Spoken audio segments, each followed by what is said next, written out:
I had the opportunity of being mentored by Dr. Stephen Covey, who wrote The 7 Habits of Highly Effective People. I mean, teaching that program for years and years, I realized the power of paradigm, how powerful they can be. They tell us what's possible and what's not possible. They tell us what's facts.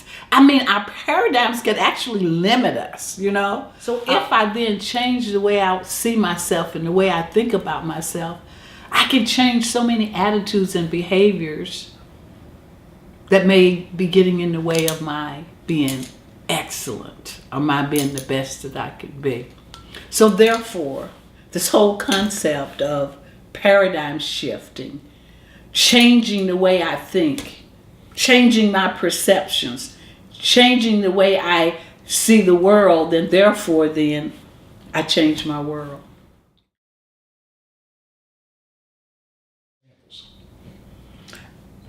I think that people want to accomplish things, want to accomplish great things, want to make things happen, want to be successful, want to aspire to be excellence. But what I think that they don't realize the connection between that and the belief that they hold about whether it's possible or not. Are the image, do they really visualize and see themselves as being successful? Or are they a product of conditioning, believing what other people have told them? In other words, I use this quite often, that when we discover that we are the programmers of our lives, that is so empowering.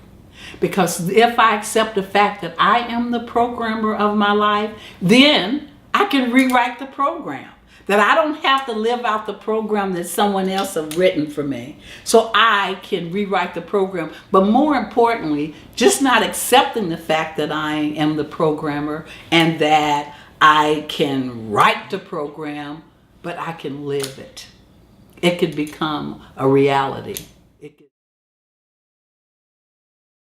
Because before, in my past life, it was the bumblebee.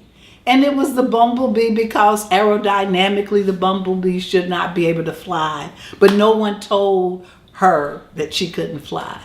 And therefore then when people tell us things, what we can and cannot do, and if we buy into that concept, then we are limited.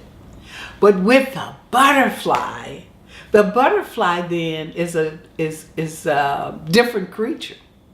It starts out as a caterpillar crawling around in the muck and the dirt and the grime and not even having enough imagination to believe it can fly. But then it goes into a cocoon. And in that place where it has time, I'm thinking, to change and to metamorphose, I'm believing it have time to change the way he or she feels about themselves. Okay. And therefore exit the cocoon a new creature, a creature that's beautiful and the ability to fly. So I am a woman on a mission.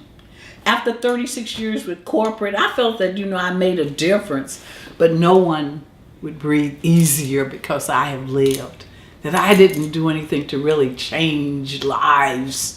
Influence people, yes, but change lives, no.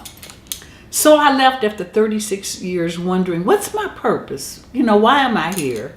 And I read the book and I prayed about it. And it was an epiphany that I could help women, single parents, to learn how to be successful in corporate or be successful at whatever they put their mind to. Therefore, I started a not-for-profit called Every Woman Works. After almost 15 years later, it's running and operating without me, and that was my act 2. And I decided that retirement is not for me. I have too much talent. I have too much passion. So, ergo, paradigms to excellence. helping people and organizations to be the best that they can be.